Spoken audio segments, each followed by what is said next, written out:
স্বাগত টি-20 বিশ্বকাপ নিয়ে ৭১-এর বিশেষ আয়োজন ক্রিকেট কার্নিভাল। আপনাদের সাথে আছি পার্থ বণিক। টি-20 বিশ্বকাপে সুপার 8-এ ওঠার মিশনে কাল ভারতের বিপক্ষে মাঠে নামছে বাংলাদেশ। ভেন্যু সেই অ্যান্টিগা। সুপার 8-এ প্রথম ম্যাচে টাইগার অজিদের কাছে হারলেও ভারত আফগানিস্তানের বিপক্ষে তুলে নিয়েছে জয়। তবে ম্যাচের আগে দুশ্চিন্তার নাম টাইগারদের ব্যাটিং। দুই দলের ম্যাচ প্রিভিউ থাকছে রিপোর্টে।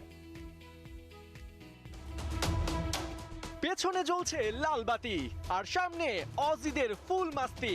ফিল্ডিং এও সেম অবস্থা, ক্যাচ মিসে উইকেট হয়েছে হাত ছাড়া।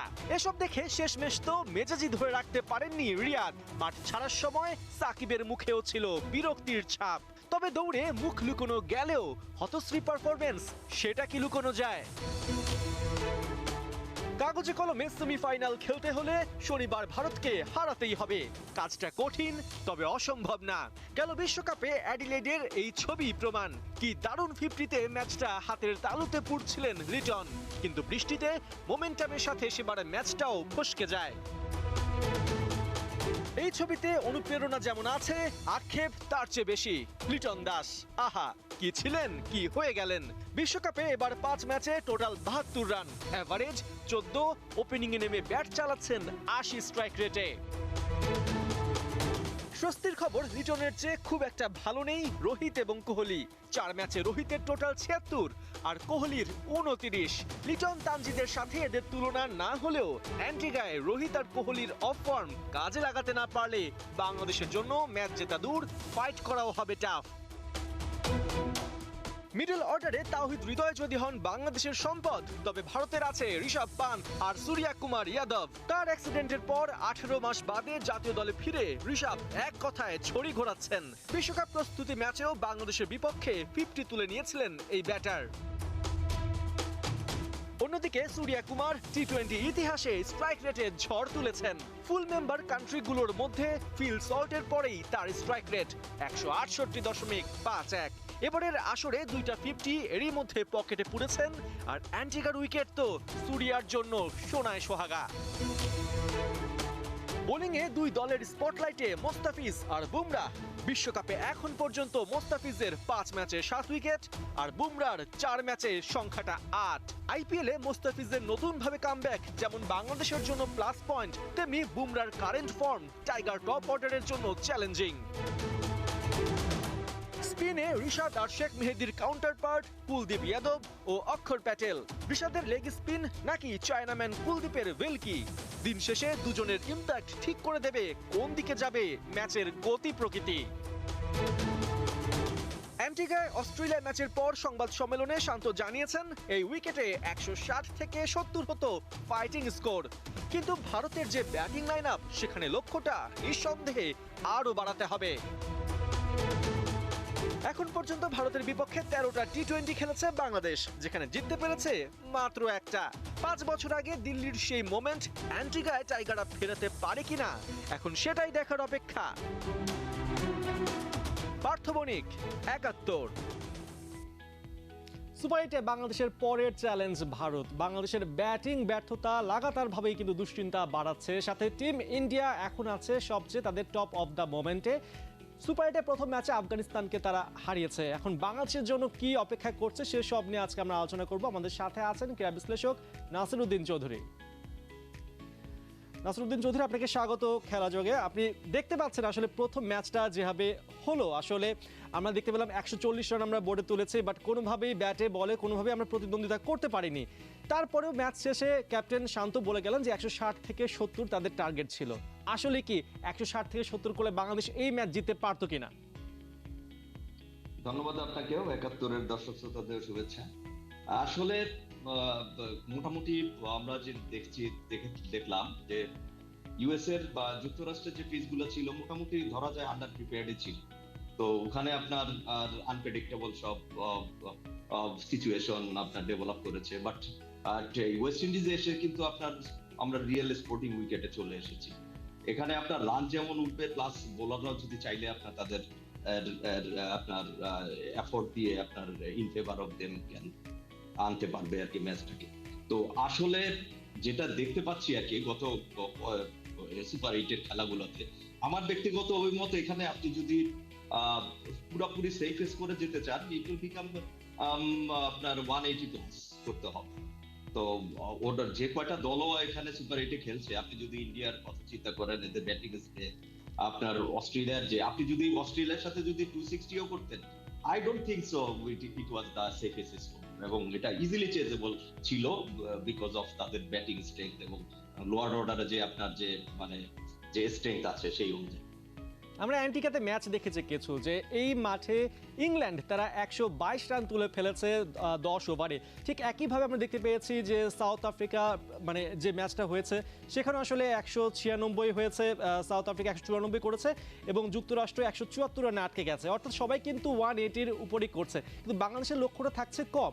আসলে বোলিংয়ে আমরা ভালো করছি দেখেই কি আমাদের ব্যাটারদের টার্গেটটা কমে যাচ্ছে কিনা? একটু বলে নিই, বাংলাদেশের যে এই যে সিচুয়েশনটা ডেভেলপ করেছে, আমাদের আসলে মানে একটু ডিপে যেতে হবে। আপনার আজকে থেকে আপনি যদি দেখেন, যখন আমরা ওয়ান ডে ওডিআই ক্রিকেট একটু ভালো খেলা শুরু করলাম, সিরিজ জেতা শুরু করলাম, এবং অ্যাওয়েতে সাউথ আফ্রিকার মতো হাই ক্লাস দলকেও আমরা কিন্তু আপনার সিরিজে হারালাম, তখন আমাদের সিনিয়র প্লেয়ার বা সবার মধ্যে একটা টেন্ডেন্সি ডেভেলপ করলো যে না, বাংলাদেশ খেলবে তার ওন ব্র্যান্ডের cricket. What kind of brand this is? We are playing the international brand cricket. আপনার তখন যেটা আমরা we have don't have the muscle power, আমরা সিক্স মারতে পারবো না। তো why we are playing the T20 cricket? আপনার এখানে খেলা আপনার 3 ওভারে 4 ওভারে টোটালি আপনার সিচুয়েশনকে আপনার দিনকে রাত বানিয়ে ফেলতে হবে। তো এই যে এই সাইকোলজি গুলো আপনার 3-4 বছর আগে থেকে আপনি ফলো করেন, যখন থেকে এই শুটটা ডেভেলপ করেছে আমাদের প্লেয়ারদের মধ্যে, ব্যাটারদের মধ্যে, যে আমরা আমাদের ব্র্যান্ডের ক্রিকেট খেলবো, আমরা ওয়ান্স অর টুস খেলবো, বাট ওয়ান্স অর টুস তো আমরা খেলতে পারছি না। যেখানে আপনার আমাদের ব্যাটাররা, আপনি যদি নি হাইটেড ফুল টস বল করেন, যেগুলিকে বলা হয় যে জুসি, আপনার ইজিলি আপনার স্ম্যাশ করতে হবে আইদার 6 অর আপনার, সেখানেও আমরা আসলে ঠিক মতন এক্সিকিউট করতে পারছি না। পাশাপাশি আমরা পাওয়ার প্লে তো বারবার খাবি খাচ্ছি। আপনি আমাদের সাথে থাকুন, আরো অনেক বিষয় আলোচনা হবে। তার আগে আমরা একটু দেখে আসি যে আমাদের এই ম্যাচে আসলে কাদের উপর স্পটলাইট থাকতে পারে।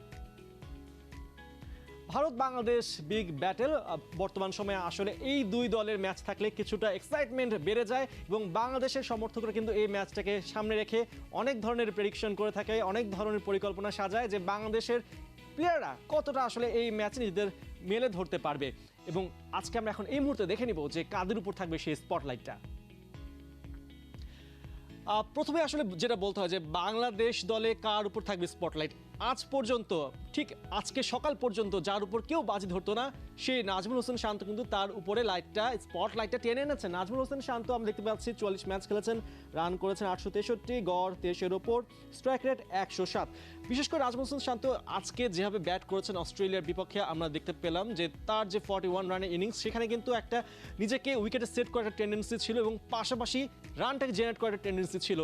হয়তো তার আগের ম্যাচগুলো ভালো যায়নি, বাট এই যে তিনি মোমেন্টটা পেলেন, সেই মোমেন্টামটা কাজে লাগিয়ে কিন্তু ভারতের বিপক্ষে দারুণ একটা ইনিংস তিনি খেলতেই পারেন।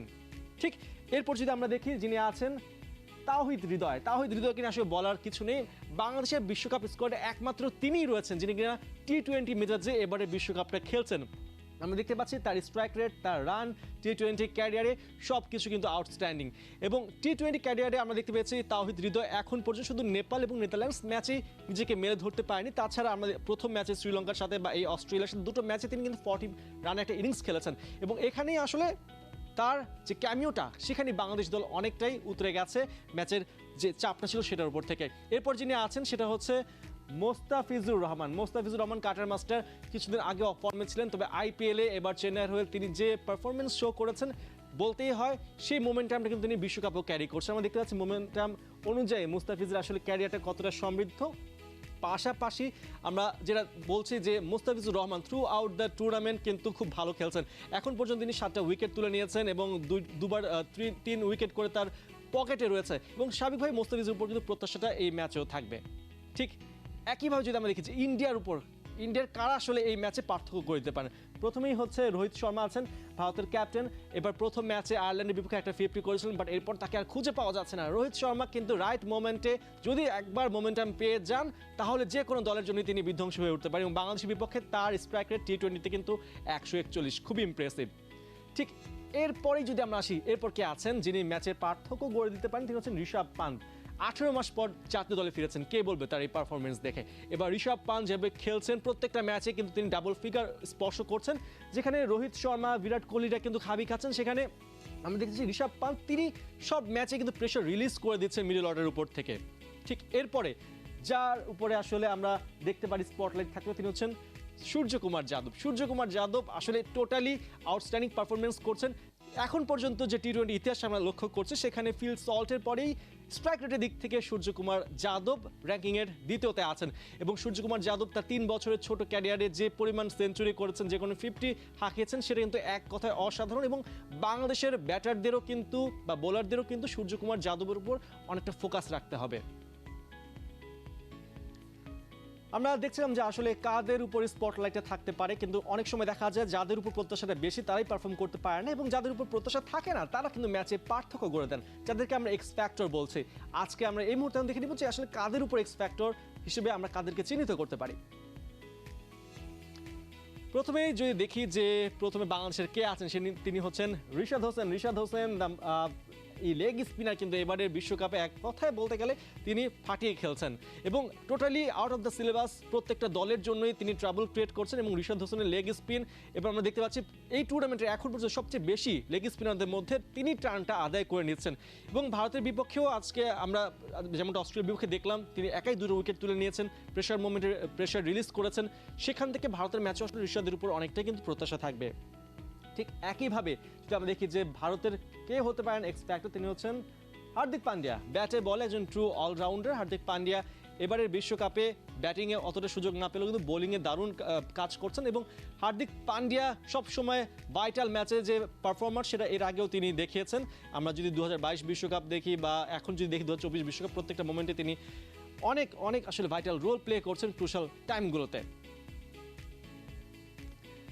কথা হচ্ছিল আমাদের এক্স ফ্যাক্টরদের নিয়ে, কথা হচ্ছিল স্পটলাইটে কারা থাকবেন। তারপরেও আসলে মাঠের সমস্যা, মাঠের যে মোমেন্টগুলো রয়েছে সেগুলোতে কিন্তু অনেক সিনারিও পাল্টে যেতে পারে।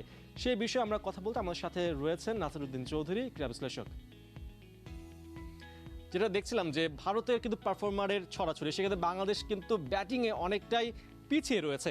আমরা দেখতে পাচ্ছি ভারতে যখন সূর্যকুমার যাদবরা রয়েছেন, ঋষভ পান্তরা মোমেন্টামের মধ্যে রয়েছেন, সেক্ষেত্রে আমাদের লিটন দাস একটা ম্যাচে ভালো করেছিলেন, বাট অস্ট্রেলিয়ার বিপক্ষে তিনি যে নার্ভ নিয়ে খেললেন, বল নষ্ট করলেন, সেখানটাতে আসলে লিটন কুমার দাস এখন তার মেন্টালিটিটা কোন অবস্থা থাকতে পারে বলে মনে করছেন? মেন্টালিটি তো আপনার একটা হিউজ একটা ইম্পর্টেন্ট বিষয়। আপনার আমি সবসময় বলি খেলার মধ্যে থাকে একটা 3 ঘন্টা 4 ঘন্টা আপনার একটা খেলা হয়, রেস্ট অফ দি টাইমে তো মেন্টালিটি যায় বুস্ট আপ করার জন্যই এই টিম ম্যানেজমেন্ট আছে। এবং আমি বলবো হাতুরের সঙ্গে যদিও কথাটা খুব একটা পছন্দ হয় না যে আপনার এটা আমরা টি-20 তে উঠেছি, নাও আমরা বোনাসের মধ্যে খেলবো। এত বছর ক্রিকেট খেলার পরেও আমরা ওয়ার্ল্ড ক্রিকেটে এই যে একটা ওয়ার্ড আগে শুনতাম, এখন কেউ বলে না, মিনোজ। আমরা যদি এখনো ওই মিনোজের তকমা নিয়ে বসে থাকি, মানে আমরা সুপার 8-এ উঠে গেলাম, ওয়ান অফ দি মানে মানে 8টা সেরা দলের মধ্যে একটা হল, এতেই আমাদের দায়িত্ব কাল। This is not the end. তো টিম ম্যানেজমেন্ট ফ্রি করার জন্যই আপনার ওদের মেন্টালিটি ফ্রি করার জন্য এরকম হয়তো বা করেছে, কিন্তু অন দ্য আদার হ্যান্ড তাদের যে একটা ফ্রি চার্জ দিল, আপনি তো সুপার 8-এ উঠেছেন, আপনি তো ভয়েড অরেন ক্রিকেট খেলবেন, আপনি ফিয়ারলেস ক্রিকেট খেলবেন। ওয়ারাজ আপনি যদি শামুকের মতো গুটিয়ে যান, প্লাস আপনাদের একটা প্রতিবেদনও দেখলাম যে আমার জায়গাটাকে পোক্ত করার জন্য আমি একটু সেফ সাইডে থাকি, সো দ্যাট আমি স্কোর করি বা বসে থাকি। আপনার 9 বলে 0 রান, আনবিলিভেবল। এটা মোটেও অ্যাকসেপ্টেবল না। প্লাস আপনার টিম ম্যানেজমেন্টকে আমি ব্যক্তিগত মনে করি খুব স্ট্রং মেসেজ দেওয়া উচিত প্লেয়ারকে। আমরা যখন ক্রিকেটে বারবার বলি যে ক্রিকেট হচ্ছে টিম গেম, সেখানে ব্যক্তিগত যে পারফরমেন্স সেটাকে ডেভেলপ করার জন্য আমরা আসলে টিমের উপরে উল্টো প্রেশার ক্রিয়েট করে দিচ্ছি, যেটা কিনা লিটনের পারফরমেন্স আজকে আমরা দেখতে পেলাম। অনেক ধন্যবাদ নাসিরউদ্দিন চৌধুরী, আপনাকে অনেক কথা বলার ছিল কিন্তু সময় স্বল্পতার জন্য এখানেই থামতে হচ্ছে। অনেক ধন্যবাদ আপনাকে। কথা বলছিলাম, আমাদের সাথে ছিলেন ক্রীড়া বিশ্লেষক নাসিরউদ্দিন চৌধুরী। কথা হচ্ছিল যে ভারত বাংলাদেশ ম্যাচে কার পাল্লা কতটা ভারী, তবে সব কিছুর উপর নির্ভর করছে বাংলাদেশের ব্যাটাররা, বাংলাদেশের বোলাররা কেমন পারফর্ম করে আগামীকাল।